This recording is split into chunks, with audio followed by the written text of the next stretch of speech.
Halo teman-teman, kembali lagi di YouTube channel saya Stockholder.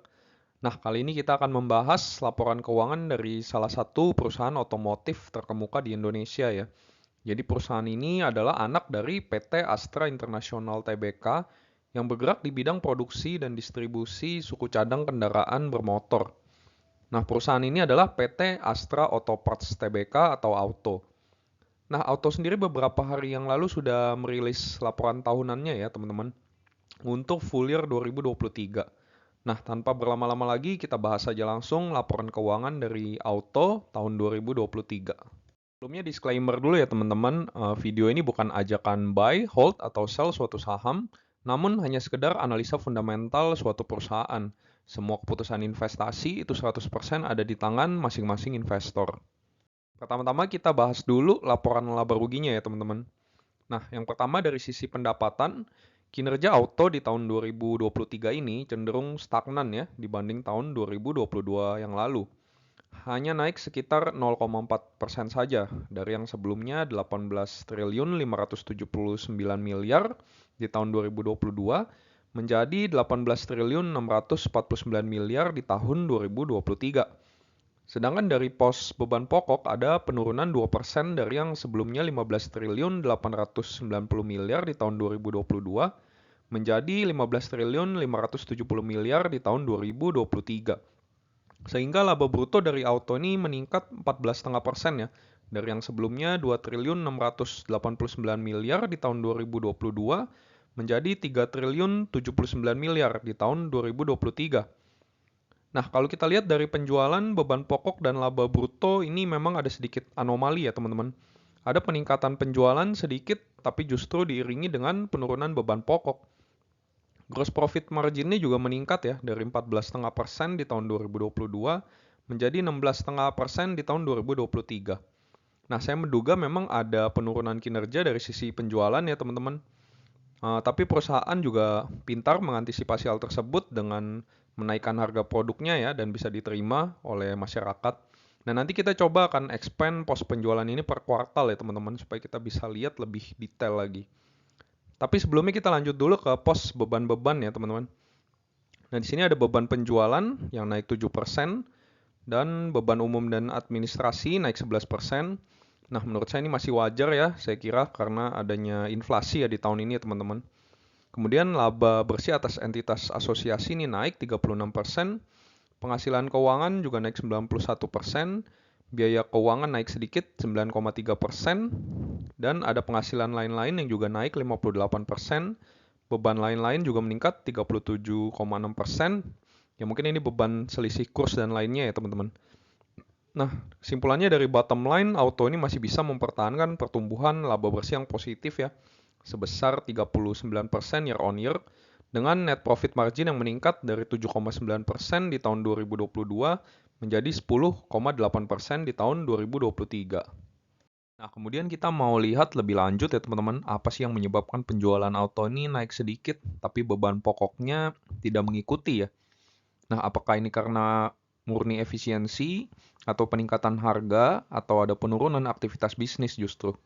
Nah, kita coba breakdown penjualan per kuartal ya teman-teman. Kita bisa lihat memang dari aktivitas bisnis auto ini mengalami penurunan ya di Q3 dan Q4 tahun 2023. Nah, di Q3 2023 sendiri terjadi penurunan sebesar 4,3% ya dari yang sebelumnya 4,9 triliun di tahun 2022 turun menjadi 4,7 triliun di tahun 2023. Kemudian di Q4 2023 itu lebih curam lagi ya teman-teman penurunannya, yaitu sebesar 10,2% dari yang sebelumnya 5 triliun menjadi hanya 4,5 triliun saja. Sedangkan di Q1 dan Q2 2023 penjualan auto ini masih bertumbuh ya dibanding periode sebelumnya. Nah, jadi memang saya menduga ini akibat dari aktivitas bisnis auto yang memang menurun ya. Penyebabnya apa? Bisa jadi karena kurangnya likuiditas di masyarakat akibat tingginya suku bunga acuan yang sekarang di angka 6%. Dan ini sudah berlangsung satu semester lebih ya teman-teman. Otomatis penjualan mobil juga kan menurun ya. Kita bisa lihat juga di emiten yang menjual mobil seperti ASII gitu ya. Kalau penjualan mereka juga memang turun gitu ya. Nah, kalau penjualan mobil menurun tentunya kebutuhan akan spare part juga kan menurun ya. Tentu akan berdampak juga bagi auto. Nah, untungnya auto ini punya pricing power yang cukup kuat ya. Kita bisa lihat justru gross profit margin, operating profit margin, dan juga net profit marginnya justru meningkat ya teman-teman di tahun 2023 ini. Nah, jadi pertanyaannya apakah ini berlangsung permanen? Menurut saya sih tidak ya. Saat suku bunga dipangkas, tentu kinerja dari auto ini akan membaik ya, dan aktivitas bisnisnya akan pulih lagi. Tentu kinerja auto akan jauh lebih baik lagi dari ini ke depannya ya, jika suku bunga berhasil diturunkan. Jadi berdasarkan analisa laporan laba rugi tadi, kita bisa simpulkan beberapa hal ya teman-teman. Yang pertama, terjadi penurunan aktivitas bisnis dari auto. Ini kemungkinan akibat dari tingginya suku bunga yang menyebabkan likuiditas dan permintaan di masyarakat juga menurun ya, terutama di semester 2 2022. Kemudian auto masih bisa menaikkan pertumbuhan labanya dikarenakan memang memiliki pricing power yang cukup kuat, sehingga auto memposisikan dirinya sebagai price maker bukan price taker ya.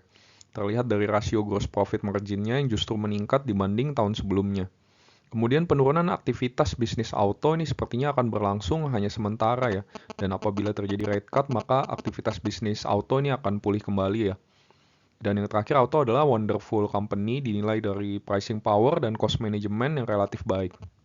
Kemudian kita masuk ke analisa balance sheet ya. Yang pertama ini ada aset lancar. Aset lancarnya ini naik dari 7,8 triliun menjadi 7,9 triliun ya. Kemudian aset tidak lancarnya juga naik dari 10,6 triliun menjadi 11,6 triliun sehingga jumlah asetnya naik dari 18,5 triliun menjadi 19,6 triliun. Dari liabilities kita lihat jumlah liabilitas jangka pendeknya juga menurun ya. Kemudian jumlah liabilitas jangka panjangnya juga menurun, artinya memang hutang-hutang baik jangka pendek maupun jangka panjang dari auto ini menurun ya teman-teman. Dari sisi ekuitas auto ini juga masih bertumbuh ya sebesar 11,7%, which is ini sangat bagus ya teman-teman. Berdasarkan balance sheet tadi kita bisa menghitung rasio-rasio keuangan yang dimiliki oleh auto ya. Yang pertama rasio likuiditas yaitu kemampuan auto untuk membayar hutang jangka pendeknya. Di sini current ratio dari auto nih membaik ya dari 1,68 di 2022 menjadi 1,84 di tahun 2023. Dari sisi cash ratio juga membaik dari tahun sebelumnya 0,45 menjadi 0,63. Yang kedua rasio solvabilitas yaitu kemampuan auto untuk membayar hutang jangka panjangnya. Nah, memang dari sisi solvabilitas auto ini sangat aman dan sangat baik ya. Di tahun ini pun debt equity rasionya membaik lagi dari 0,46 menjadi 0,38. Dari rasio aktivitas, putaran penagihan juga membaik ya. Dari tahun 2022, 53 hari menjadi 46 hari. Jadi memang secara manajemen piutang ini auto sangat bagus sekali. Kemudian dari sisi kinerja, return on equity juga membaik dari tahun 2022 11,3% menjadi 13,8%. Return on assetnya juga membaik dari 8% menjadi 10,3%. Sehingga dari analisa laporan balance sheet tadi bisa kita simpulkan beberapa hal ya. Yang pertama, aset dari auto mengalami peningkatan dibanding tahun sebelumnya, namun hutang dari auto juga mengalami penurunan dibanding tahun sebelumnya. Artinya ini bagus ya. Ekuitas dari auto juga tetap bertumbuh di tengah menurunnya aktivitas bisnis. Artinya manajemen ini sangat capable dan solid ya teman-teman. Yang kedua dari rasio likuiditas, auto ini mengalami peningkatan terlihat dari current ratio yang sebelumnya 1,68 menjadi 1,84. Serta cash ratio juga mengalami peningkatan dari 0,45 menjadi 0,63.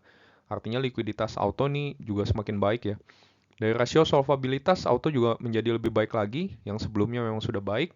Terlihat dari total debt equity ratio yang sebelumnya 0,46 menjadi 0,38. Kemudian dari rasio aktivitas, billing period auto juga mengalami peningkatan ya. Dari sebelumnya rata-rata piutang tertagih 53 hari menjadi 46 hari saja. Dari sisi kinerja, ROE juga meningkat dari 11,3% menjadi 13,8%.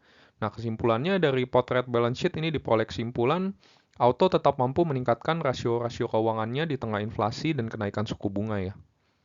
Untuk ke laporan arus kas dari auto ya. Yang pertama arus kas dari aktivitas operasionalnya. Penerimaan dari pelanggan ini berhasil meningkat ya dari sebelumnya 18 triliun menjadi 18,9 triliun. Namun ada efisiensi pembayaran kepada pemasok dan karyawan ya. Sebelumnya 17,2 triliun menjadi 17 triliun. Sehingga kas yang dihasilkan dari operasi ini meningkat sangat banyak ya. Nah, kemungkinan ini karena auto ini mempunyai pricing power yang kuat, sehingga penerimaan dari pelanggan ini sebetulnya akibat harga barangnya yang naik ya teman-teman. sehingga arus kas bersih operasional ini meningkat sangat pesat ya. Nah, CFO per sales juga membaik dari sebelumnya 3,8%, artinya dari penjualan auto ini hanya 3,8% yang bisa dijadikan kas bersih, sehingga tahun 2023 ini membaik jadi 9,8%, artinya dari penjualan auto ini 9,8%-nya itu bisa menjadi kas bersih ya teman-teman. Kedua, arus kas dari aktivitas investasi. Kita bisa lihat di sini ada kenaikan capek yang cukup signifikan ya. Namun karena CFO dari auto ini sangat baik di tahun ini, sehingga capex ini juga dapat dengan mudah ditutupi ya oleh CFO-nya. Ketiga, dari arus kas aktivitas pendanaan. Ini pinjaman jangka pendek juga berkurang dari tahun sebelumnya. Dan pembayaran dividen tunai bertambah ya teman-teman, dari sebelumnya 298 miliar menjadi 616 miliar. Artinya memang di tahun ini juga CFO dari auto ini sangat bagus sehingga bisa dipergunakan untuk kepentingan pemegang sahamnya ya. Mungkin bisa dijadikan dividen atau bisa dijadikan laba ditahan ya teman-teman. Hingga dari laporan arus kas tadi diperoleh kenaikan bersih kas dan setara kas itu sebesar 700 miliar ya teman-teman, kurang lebih. Nah, jadi 700 miliar ini memang dihasilkan secara organik yaitu dari aktivitas operasionalnya, sehingga ini sangat bagus ya teman-teman. Dan kas dan setara kas pada akhir tahun ini bertambah menjadi 2,7 triliun. Artinya ini sangat bagus ya teman-teman. Dapat diperoleh kesimpulan dari laporan arus kas tersebut. Yang pertama, auto berhasil menaikkan CFO-nya dari 708 miliar menjadi 1,8 triliun. Nah, CFO per sales juga naik dari sebelumnya hanya 3,8% menjadi 9,8%. Artinya kemampuan auto menghasilkan kas bersih itu jauh lebih baik dibandingkan tahun sebelumnya. Yang kedua, capex meningkat dari 72 miliar menjadi 271 miliar, namun karena CFO yang besar sehingga auto tidak kesulitan mendanai capex tersebut. Yang ketiga, hasil CFO yang positif ini bisa digunakan untuk kepentingan pemegang sahamnya. Kemudian yang terakhir, kenaikan kas bersih sebesar 700 miliar ini memang betul diperoleh dari hasil operasional perusahaan dan tentunya masih cukup digunakan untuk kepentingan pemegang saham auto. Nah, dari analisa laporan keuangan di atas bisa kita simpulkan ya, memang auto ini adalah wonderful company ya teman-teman.